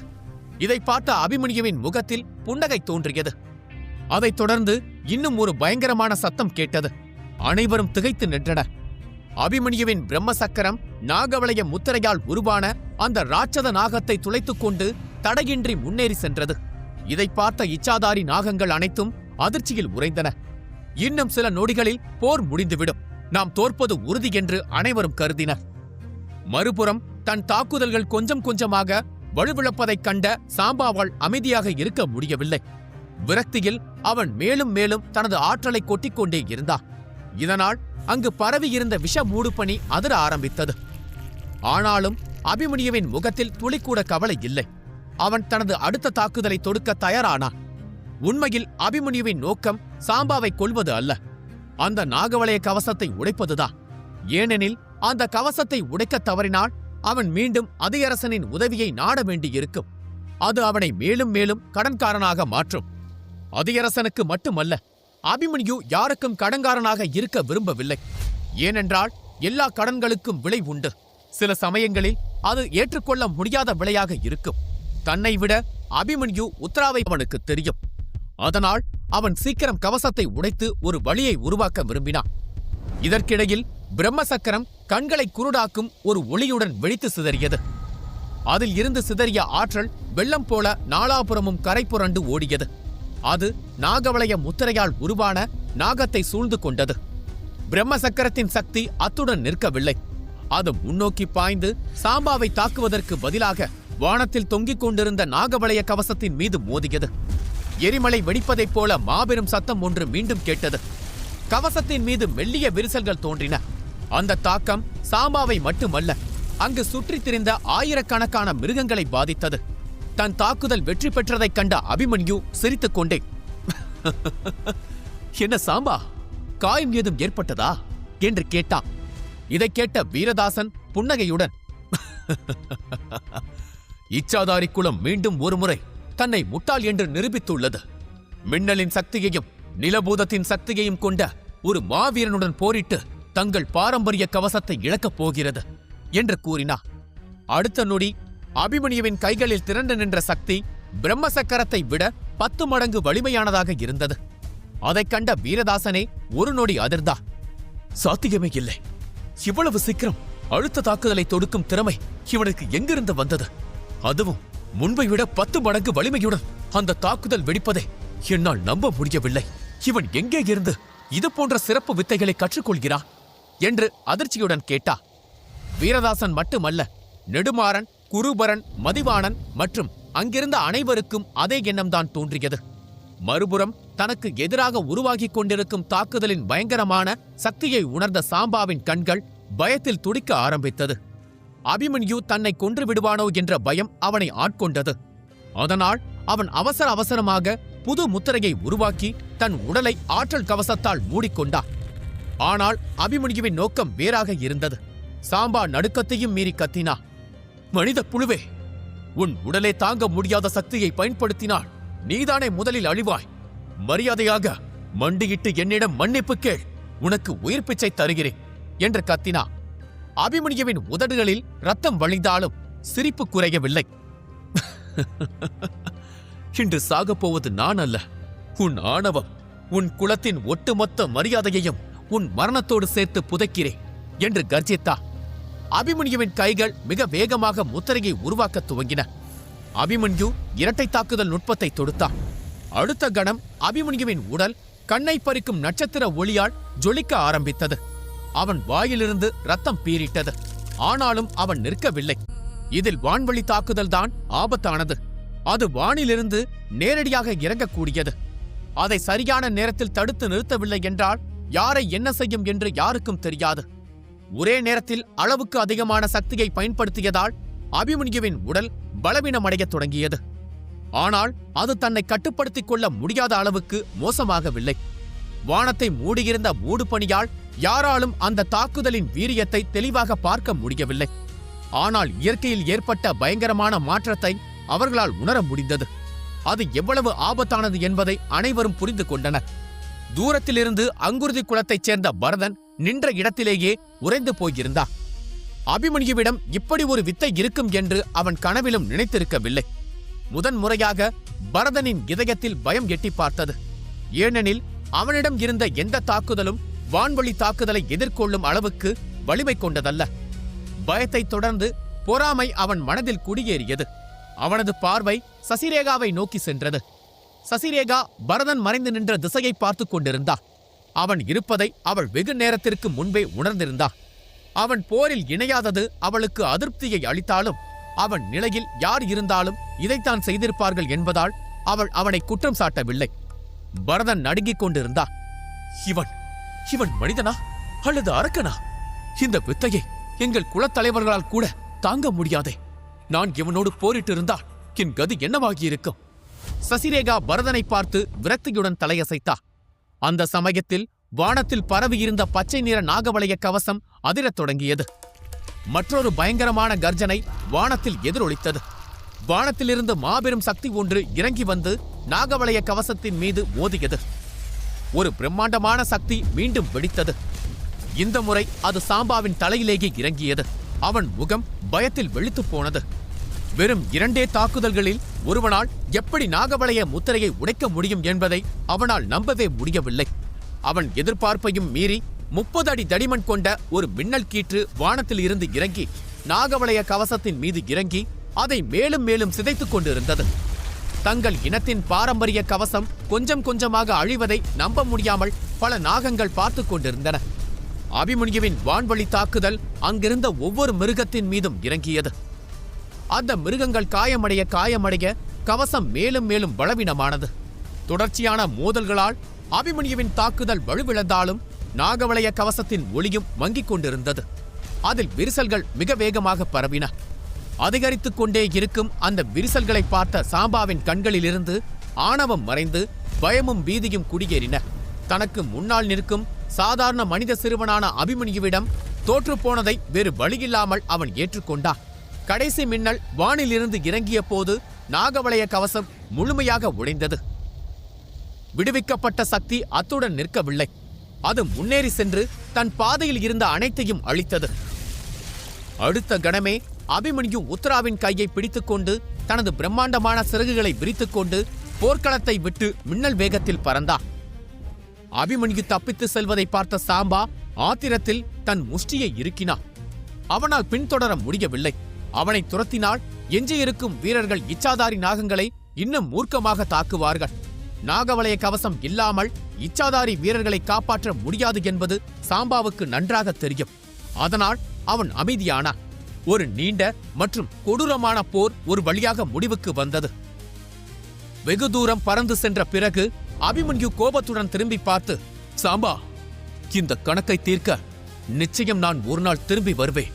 அப்போது உனக்கு நான் கொடுக்கும் மரணம் உனது குலமே அதிர்ந்து நிற்கும் அளவுக்கு இரக்கமற்றதாக இருக்கும். அதை சொல்லிவிட்டு அபிமன்யு மின்னல் வேகத்தில் மறைந்து அனைவரின் பார்வையில் இருந்தும் காணாமல் போனான். மதிமங்கலக்காட்டில் நடந்த பயங்கரமான போர் ஒரு வழியாக முடிவுக்கு வந்தது. இச்சாதாரி நாகங்களால் உருவாக்கப்பட்ட அந்த விஷத்தன்மை கொண்ட கவசத்தை அபிமன்யு சுக்குநூறாக உடைத்திருந்தான். பின்னர் உத்ராவை கூட்டிக் கொண்டு அந்த இடத்தை விட்டு மின்னல் வேகத்தில் பறந்து சென்றான். அபிமன்யுவின் சக்திகள் முன்பு இருந்ததை விட பல மடங்கு அதிகரித்திருந்தாலும் மதிமங்கலக்காட்டில் இருக்கும் வரை மரணம் என்பது அவனை துரத்திக் கொண்டுதான் இருக்கும். அது மறுக்க முடியாத உண்மை. மதிமங்கலக்காடு முழுவதுமாக இச்சாதாரி குலத்திற்கு சொந்தமானது. இந்த பனிப்பள்ளத்தாக்கின் மூளை முடுக்கெல்லாம் மந்திர விஷ ஆற்றல் கொண்ட ஆபத்தான மிருகங்கள் நிறைந்திருக்கின்றன. இங்கே வாழும் ஒவ்வொரு உயிரினமும் இச்சாதாரி குலத்தின் கட்டளைக்கு மறுபேச்சின்றி அடிபணியக்கூடியவை. இந்த மிருகங்களைக் கண்டு அபிமன்யு பயப்படவில்லை என்றாலும் அவனது மனதை ஒரு பெரிய கவலை அரித்துக் கொண்டிருந்தது. அது இச்சாதாரி குலத்தின் 8 மூத்தவர்களுக்கும் தலைவரான நாகராயர். நாகராயரின் சக்தி அதியரசனுக்கு நிகரானது. ஒருவேளை நாகராயர் தன் இனத்தவர்களுக்கு உதவ நேரில் வந்தால் அவரால் உருவாக்கப்படும் நாகவலய கவசம் நினைத்து பார்க்க முடியாத அளவு வலிமையானதாக இருக்கும். அது நிச்சயமாக அபிமன்யுவை ஒரு பேராபத்திற்குள் தள்ளும். அதை சந்திக்க அபிமன்யு இப்போது தயாராக இல்லை. பறந்து கொண்டிருக்கும் போதே அவன் பலவீனமாக உணர ஆரம்பித்தான். அமரோதய வீரனாக உயர்ந்திருந்த அவனது சக்தி மெல்ல மெல்ல குறையத் தொடங்கியது. அது சரிந்து கஜசூர நிலையின் முதல் கட்டத்தை அடைந்தது. இது அவன் பயன்படுத்திய தந்திர நுட்பத்தினால் ஏற்பட்ட பக்க விளைவு. அவன் பயன்படுத்திய வித்தை அவனது சக்தியை குறுகிய காலத்திற்கு அபரிமிதமாக அதிகரித்திருந்தாலும் நேரம் முடிந்தவுடன் அது அவனை கீழே இறக்கிவிடும். அபிமன்யுவால் அந்த சோர்வை தெளிவாக உணர முடிந்தது. அவன் உடல் வலுவிழக்க ஆரம்பித்தது. சற்று முன் வரை நரம்புகளில் ஓடிக்கொண்டிருந்த அந்த பேராற்றல் இப்போது வற்றிப்போய்விட்டது. அபிமன்யு பார்வை தன் மணிக்கட்டை நோக்கி சென்றது. அங்கே சராயு ஆழ்ந்த உறக்கத்தில் இருந்தான். சிந்தனையில் ஆழ்ந்தபடியே அபிமன்யு உத்ராவுடன் தரையில் இறங்கினான். அவளை மெதுவாக அங்கிருந்த ஒரு பாறையில் அமர வைத்து ஓய்வெடுக்கச் சொன்னான். பின்னர் அவன் அங்கிருந்து விலகி சென்று சராயுவை எழுப்பி, நண்பா, நான் உன்னிடம் ஒன்று கேட்க வேண்டும். அபிமன்யுவின் மணிக்கட்டில் அமைதியாக உறங்கிக் கொண்டிருந்த சராயு மெதுவாக தலையை உயர்த்தினா. கண்களை லேசாக திறந்து, என்ன கேட்க வேண்டும் எனக் கேட்டது. ஒருவித தயக்கத்துடன் அபிமன்யு தொடர்ந்தான். இல்லை, நீயும் நாக இனத்தைச் சேர்ந்தவன்தான்.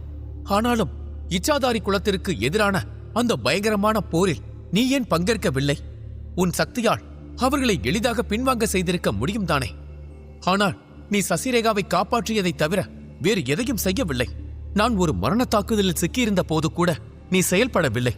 இதற்கு முன்பு நீ இப்படி நடந்து கொண்டதே இல்லையே, ஏன் என்று கேட்டான்.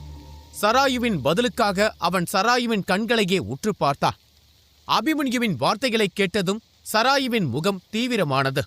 அவன் மெதுவாக அபிமன்யுவின் கையில் இருந்து இறங்கி அங்கிருந்த மரத்தின் கிளையில் சுற்றி கொண்டான். சிறிது நேர மௌனத்திற்குப் பிறகு அபிமன்யுவின் கண்களை நேராக பார்த்து, நீ இந்த கேள்வியை கேட்பாய் என்று எனக்கு தெரியும். நீ சொல்வது சரிதான். அந்த போர் உண்மையிலேயே பயங்கரமானது. ஆனால் அதில் நான் கலந்து கொள்ளாததற்கு முதலில் என்னை மன்னித்துவிடு. அதற்கு பின்னால் ஒரு நீண்ட கதை உள்ளது. உன்னிடம் எதையும் மறைக்க நான் விரும்பவில்லை. ஆனால் இந்த விஷயத்தில் நான் எதுவும் செய்ய முடியாத நிலையில் இருக்கிறேன். அந்த கீழ்த்தரமான இச்சாதாரி குலத்திற்கு எதிராக நான் போரிடாததற்கு காரணம் எனது தாயுடன் சம்பந்தப்பட்டது. இப்போது என்னால் அதை உன்னிடம் சொல்ல முடியாது. ஆனால் என்னை நம்பு, நேரம் வரும்போது நான் எல்லாவற்றையும் உன்னிடம் சொல்வேன். அதுவரை தயவு செய்து இதை பற்றி என்னிடம் எதுவும் கேட்காதே என்றான். இதை சொல்லிவிட்டு சராயு அமைதியானா. மீண்டும் மரத்திலிருந்து இறங்கி அபிமன்யுவின் கையில் ஏறி சுருண்டு படுத்துக் கொண்டா. சிறிது நேரத்தில் கண்களை மூடி உறக்கத்திற்குச் சென்றா. அபிமன்யு சராயுவையே சிறிது நேரம் பார்த்து கொண்டிருந்தான். அப்போது 8 ஒளிரும் ஜோதிகள் தன்னை நோக்கி வேகமாக வருவதை அவன் உணர்ந்தான். பின்னர் அது யார் என்பதை அறிந்தவுடன் நிம்மதி பெருமூச்சு விட்டான். அந்த ஒளிகள் வேறு யாருமல்ல, வீரதாசன், கூழியர் சாம்ராஜ்யத்தின் நெடுமாறன் மற்றும் போரில் அவனுக்கு உதவிய மற்ற மூத்தவர்கள்தான். அபிமன்யுவின் ஆற்றல் தடயத்தை பின்தொடர்ந்து அவர்கள் அந்த இடத்திற்கு வந்து சேர்ந்தனர். அபிமன்யுவையும் உத்ராவையும் பார்த்ததும் மூத்தவர்கள் அனைவரும் நிம்மதி பெருமூச்சு விட்டனர். அபிமன்யு அவர்கள் ஒவ்வொருவரையும் பார்த்து நன்றியுடன் புன்னகைத்தான்.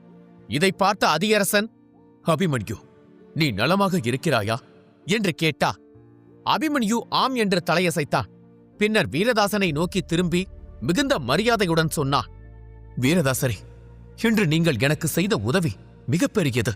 இதை நான் எப்போதும் நினைவில் வைத்திருப்பேன். இந்த கடனை திருப்பிக் கொடுக்க என்னால் முடிந்த அனைத்தையும் செய்வேன்.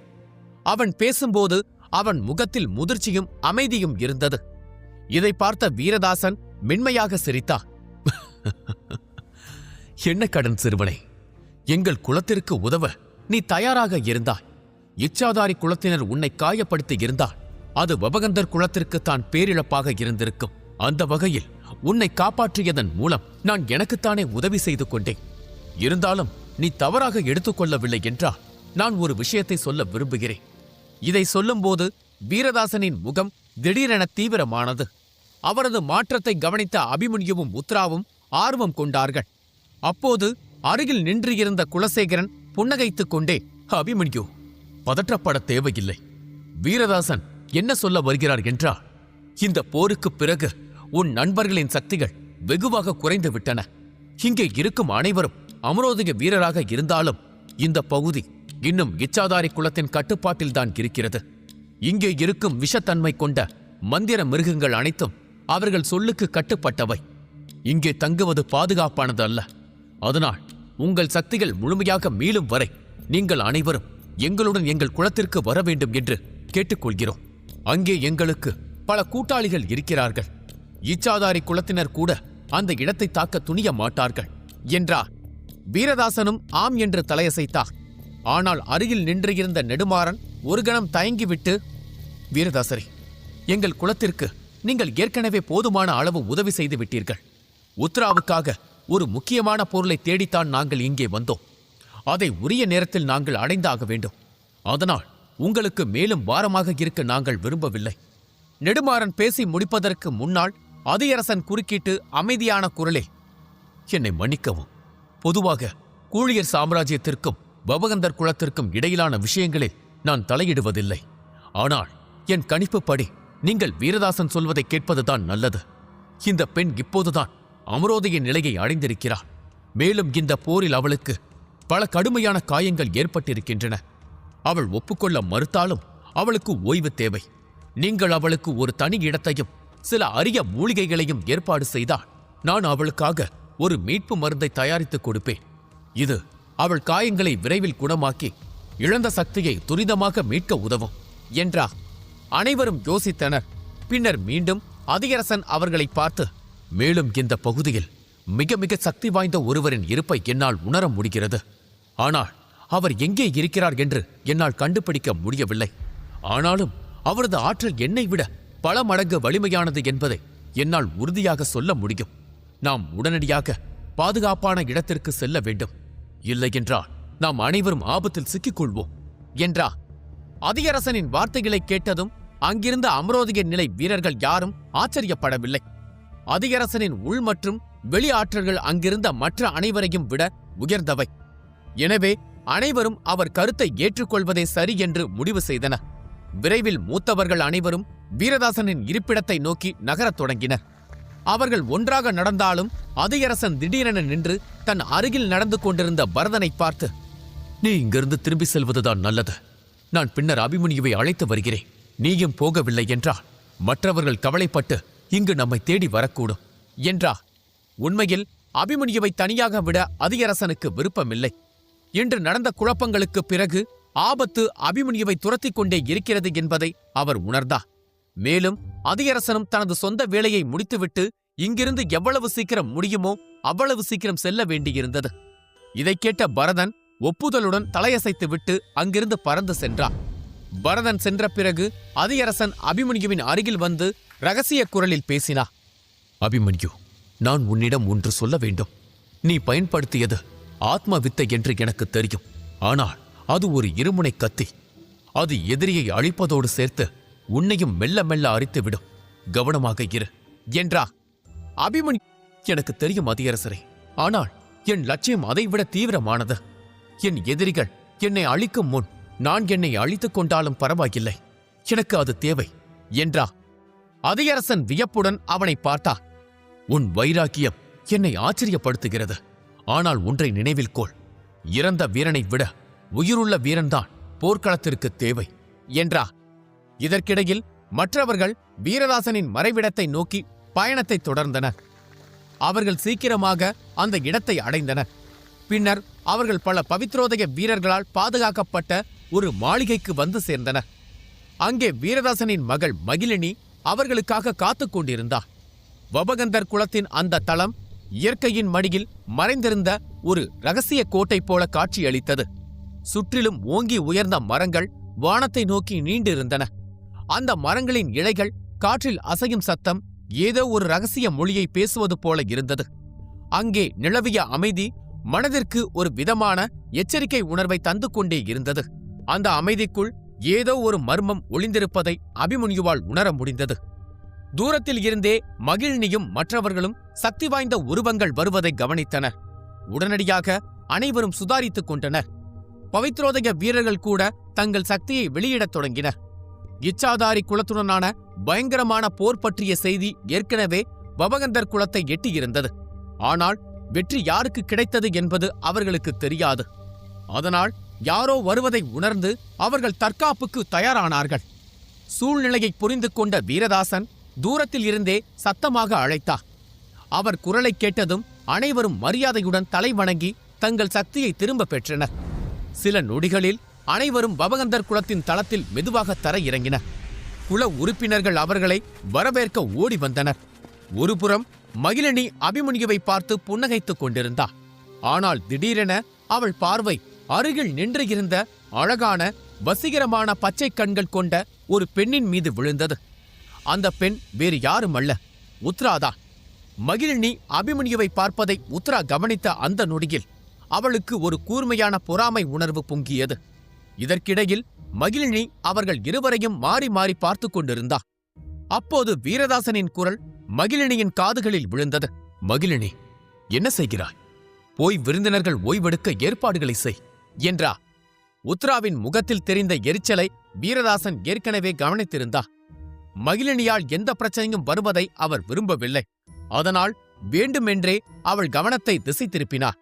மறுபுறம் அபிமன்யு மகிழினியை பார்ப்பதை உத்ரா கவனித்த போது அவள் மெதுவாக அவனை இடித்து எரிச்சல் கலந்த குரலே, என்ன போகும் இடமெல்லாம் உறவு மலர்கிறதா என்று கேட்டா. உத்ராவின் குரலில் தெரிந்த மாற்றத்தை கேட்ட அபிமன்யு ஒரு வித தயக்கத்துடன், நீ நினைப்பதைப் போல எதுவும் இல்லை, நான் அவளுக்கு சிறிதளவு உதவி செய்தேன், அவ்வளவுதான் என்றான். இதைக் கேட்ட உத்ரா அமைதியான குரலில், உனது லட்சியம் பெரியது, அதனால் கவனத்தை சிதறவிடாமல் தொடர்ந்து முன்னேறும் வேலையைப் பார். உனது எதிரிகளின் எண்ணிக்கை அதிகரித்துக் கொண்டே இருக்கிறார்கள். அவர்களிடமிருந்து தப்பிக்கும் வழியை நீ யோசிக்கவில்லை என்றால் நீ சீக்கிரம் கொல்லப்படுவாய் என்றான். இதை சொல்லிவிட்டு உத்ரா மெதுவாக நடந்து சென்று நெடுமாறன் அருகே வந்து நின்றான். உத்ராவின் வார்த்தைகள் அக்கறையின் வெளிப்பாடாக இருந்தன. அவளால் அவனை விட்டு விலகவும் முடியவில்லை, அவனை கைவிடவும் முடியவில்லை. நன்றி. லைக் அண்ட் சப்ஸ்கிரைப் செய்யுங்கள்.